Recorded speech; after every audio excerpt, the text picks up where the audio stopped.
কাজ করতে করতে ভুলেই যাচ্ছি নিজের খেয়াল রাখতে হবে। হঠাৎ করে মাথা ব্যথা করে ওঠে, তখন যেন দুনিয়ার কোনো কিছুই ভালো লাগে না। আমার আব্বু শুধুমাত্র আমার হাতের গরুর মাংস রান্নাটাই পছন্দ করে, তাই আজকে মাটির চুলাতেই রান্না করব। খড়ি দিয়ে রান্না করলে সেই রান্নার স্বাদ কিন্তু অন্যরকম হয়। আর ইফতারিতে থাকবে বেগুনি পেঁয়াজির ছোলা, জিলাপি, সাথে লেবুর শরবত। আসসালামু আলাইকুম, কেমন আছেন সবাই? আমার আব্বু সবসময় আমাকে সুন্দর ফিটফাট দেখতে পছন্দ করে, সেটা নতুন জামা হোক কিংবা পুরাতন। আসলে প্রত্যেকটা বাবা মাই চায় তার মেয়েটাকে দেখতে ভালো লাগুক। বাই দ্য ওয়ে, এই সুন্দর থ্রি পিসটা আপনারা পেয়ে যাচ্ছেন ম্যাক্স স্মার্ট ফেসবুক পেজ থেকে। পেজটা আমার ভিডিওর ডেসক্রিপশনে দেওয়া আছে, আপনারা আপনাদের পছন্দ মতো ড্রেস অর্ডার করতে পারেন। অনেকে বলেছিল আমি নাকি মাটির চুলার এখানে ভিডিও করে লাখ লাখ টাকা কামাইছি। না রে ভাই, এমন কিছুই না, বরং আপনারা এই ভিডিও ক্লিপগুলো নিয়ে লাখ লাখ টাকা কামাইছেন। আমার সামান্য একটা জিনিস আপনাদেরকে দেখায়, সেটা হলো মাটির চুলা কিংবা আমার এই বাড়িটা।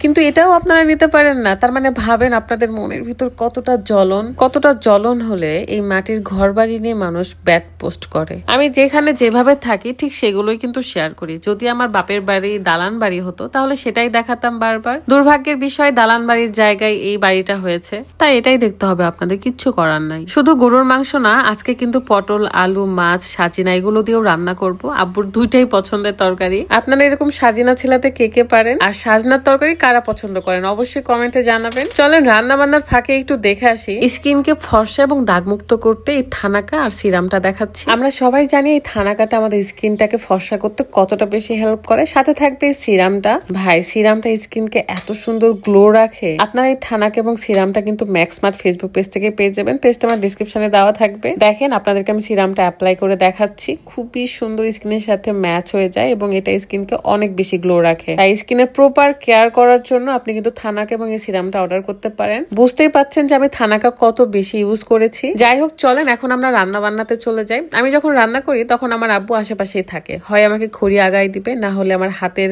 যত কিছু লাগবে সেগুলো একটু আগায় দেওয়ার চেষ্টা করে। অনেক বেশি গল্প করে। দেখতে পাচ্ছেন আমার আব্বুর অ্যাক্টিভিটিস গুলো। এন্ড এটা ছিল আমার বাপের বাড়িতে যাওয়ার প্রথম দিনের ভিডিও, বাট আমি শেয়ার করতেছি একটু লেটে। আমার খুব ইচ্ছে ছিল আমার হাতে বানানো আব্বুকে ইফতারিটা খাওয়াবো, মানে মুড়ি মাখানো। ইফতারিতে ভাজা পোড়া দিয়ে মুড়ি মাখানো কিন্তু অনেকেই পছন্দ করে, আমার নিজেরই ভালো লাগে। সাথে থাকবে লেবুর ঠান্ডা ঠান্ডা শরবত। আপনারা হয়তো অনেকে মনে করেন আমার সাথে যেহেতু তৃষা গেছে সে কেন কাজ করে না। আসলে সে তো শহরের একটা মেয়ে। তাছাড়াও আমার বান্ধবীকে দিয়ে আমি কখনোই কাজ করানো এইসব পছন্দ করি না। আমি আমার নিজের কাজ নিজেই করতে পারি। যদিও বা সে অনেকটাই আমাকে হেল্প করে অনেক কাজে, বাট আমি আমার নিজের কাজ করতে বেশি পছন্দ করি। যাই হোক, আমার তরকারি রান্না করা কিন্তু প্রায় শেষের পথে।